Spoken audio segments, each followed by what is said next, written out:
और ये पता लग जाएगा दर्शकों कि 543 सीटों पर कौन जीत रहा है और कौन हार रहा है। इसी उत्कंठा के बीच हर दिन नए नए आंकड़े निकलकर सामने आ रहे हैं और देश दुनिया में 500 साल से चर्चित फलोदी का सट्टा बाजार भी इन अनुमानों को लेकर अलग अलग भविष्यवाणियां कर रहा है।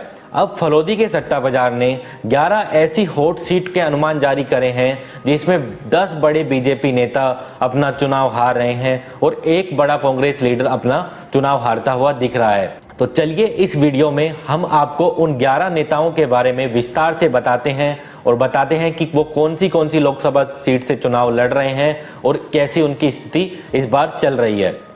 सबसे पहले नाम आता है हरियाणा के पूर्व मुख्यमंत्री मनोहर लाल खट्टर का, जिनका मुकाबला कांग्रेस के प्रत्याशी दिवांशु बुद्धि राजा से है, जो कि करनाल सीट से आमने सामने हैं।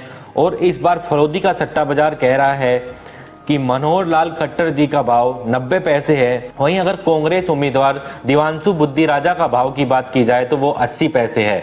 तो यानी कि फलोदी का सट्टा बाजार कह रहा है कि दोनों में कड़ी टक्कर है, लेकिन मनोहर लाल खट्टर जी चुनाव हारते हुए यहां पर दिख रहे हैं। दूसरी सीट की बात की जाए, ये भी काफी हॉट सीट है और ये सीट आती है अमेठी से। अमेठी का जब नाम आता है तो राहुल गांधी और स्मृति ईरानी की एक छवि दर्शकों अपने दिमाग में उभर कर आती है। अब की बार राहुल गांधी जी तो वहां से उम्मीदवार नहीं हैं, लेकिन केएल शर्मा जी को कांग्रेस ने वहां से उम्मीदवार बनाया है। तो यहां पर भी कांग्रेस और बीजेपी की सीधी टक्कर है। बीजेपी से उम्मीदवार हैं स्मृति ईरानी जी और अगर कांग्रेस की बात की जाए तो केएल शर्मा जी यहां से उम्मीदवार हैं। फलोदी सट्टा बाजार इस सीट को लेकर कहता है कि स्मृति ईरानी का भाव 1 रुपये 20 पैसे है, तो वहीं अगर केएल शर्मा जी का भाव की बात की जाए, जो नए भाव आए हैं वो 50 से 60 पैसे है। यानी कि फलोदी का सट्टा बाजार साफ कह रहा है कि स्मृति ईरानी इस सीट से इस बार हारते हुए आपको दिख रही है। तीसरी सीट की बात की जाए तो तीसरी सीट आती है मुंबई से और मुंबई नॉर्थ की सीट है और यहाँ से भी बीजेपी के कद्दावर नेता पीयूष गोयल जी उम्मीदवार हैं और यहाँ पर इनकी टक्कर है उद्धव ठाकरे जी की शिवसेना से और वहाँ पर प्रतियोगी हैं अनमोल कीर्तिकर जी। पीयूष गोयल जी का भाव है 50 पैसे, वहीं अगर अनमोल कीर्तिकर जी का भाव की बात की जाए तो वो है 60 पैसे। यानी कि दोनों में फलोदी का सट्टा बाजार कड़ी टक्कर दिखा रहा है, लेकिन फलोदी का सट्टा बाजार ये भी आशंका जता रहा है कि इस बार पीयूष गोयल जी अपना चुनाव हार सकते हैं। वहीं अगर चौथी सीट की बात की जाए तो वो सीट आती है बाड़मेर से और यहाँ पर भी कैलाश चौधरी जी जो केंद्रीय मंत्री हैं उनके भी चुनाव हारने की आशंका जताई जा रही है। सबसे पहले यहाँ की सीट की आपको जानकारी देते हैं। कैलाश चौधरी जी वर्सेज कांग्रेस के प्रत्याशी उमेदाराम बेनीवाल वर्सेज रविंदर सिंह भाटी जी की यहाँ पर त्रिकोणीय मुकाबला बताया गया है। लेकिन फलोदी का सट्टा बाजार कहता है कि बीजेपी के जो मंत्री जी हैं वो तीसरे नंबर पर इस बार रहने वाले हैं और कांग्रेस और निर्दलीय प्रत्याशी में कड़ी टक्कर देखने को मिल रही है। अगर भाव की बात की जाए तो इस सीट पर भाव है, कैलाश चौधरी जी के भाव की बात की जाए तो वो 3 रुपये है। वहीं अगर रविंदर सिंह भाटी जी के भाव की बात की जाए तो 1 रुपये 25 पैसे है। वहीं अगर उम्मेदाराम बेनीवाल जी की बात की जाए तो वो 80 से 90 पैसे है। यानी कि फलोदी का सट्टा बाजार साफ साफ ये इशारा कर रहा है दर्शकों कि कांग्रेस के खाते में ये सीट जाते हुए दिख रही है और उम्मेदाराम बेनीवाल जी चुनाव जीतते हुए आपको दिखेंगे। लेकिन फलोदी का सट्टा बाजार इस आशंका को भी नहीं नकार रहा कि इस बार अगर कड़ी टक्कर है तो वो निर्दलीय प्रत्याशी और कांग्रेस प्रत्याशी के बीच में ही है। यहाँ पर बीजेपी के नेता जो कद्दावर नेता हैं वो कहीं पर भी टक्कर में नहीं है। तो दर्शकों ये थे 4 नाम जो हमने आपको भाव के साथ बताए। अब हम आपको कुछ ऐसे नाम बताने जा रहे हैं जिनके हारने की आशंका बेहद अधिक है, क्योंकि फलोदी का सट्टा बाजार ये आशंका लगातार जता रहा है। सबसे पहले सीट आती है करण भूषण सिंह की। अब आप सोच रहे होंगे करण भूषण सिंह जी कौन है। अगर उत्तर प्रदेश से दर्शक ये वीडियो देख रहे हैं तो वो तो समझ ही गए होंगे, लेकिन आपको बता दें दर्शकों, बृजभूषण जी के जो पुत्र हैं उसको इस बार बीजेपी ने टिकट दिया है। आपने महिला पहलवानों के केस में बृजभूषण सिंह का नाम तो बेहद ही सुना होगा और उनके पुत्र जो इस बार उम्मीदवार हैं कैसरगंज सीट से, इस बार वो हारते हुए बताए जा रहे हैं। फलोदी सट्टा बाजार इस तरफ साफ साफ आशंका जता रहा है।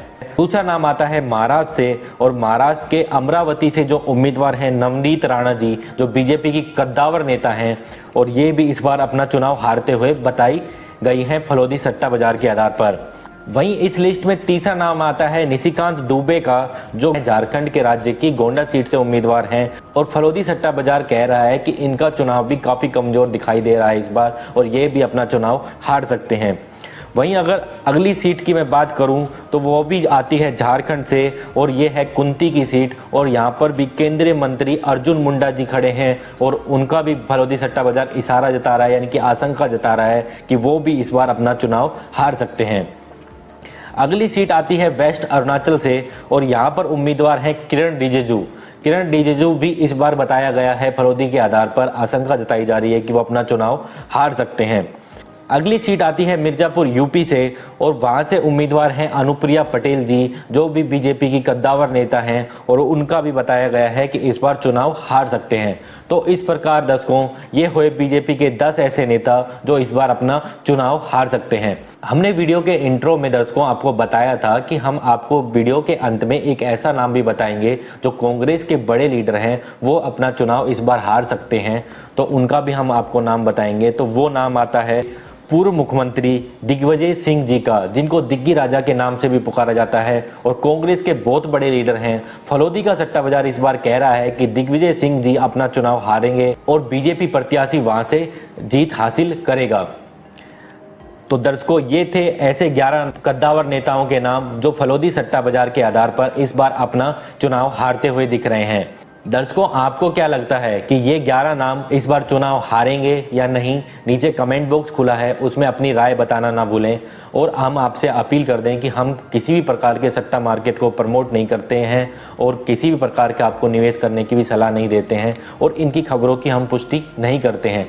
जैसी अपडेट उनकी तरफ से बताई जाती है वैसी की वैसी अपडेट हम आपको दे रहे हैं। आपको ये मानना या ना मानना ये आपके ऊपर है। हमारा फर्ज है कि आपकी रिक्वेस्ट आती है तो हम आपको ये अपडेट कर रहे हैं और बता रहे हैं। अभी के लिए इस वीडियो में इतना ही, फिर मिलते हैं किसी नए वीडियो के साथ जिसमें करेंगे हम चुनाव पर चर्चा किसी अन्य टॉपिक पर। तब तक के लिए धन्यवाद। जय हिंद, जय भारत।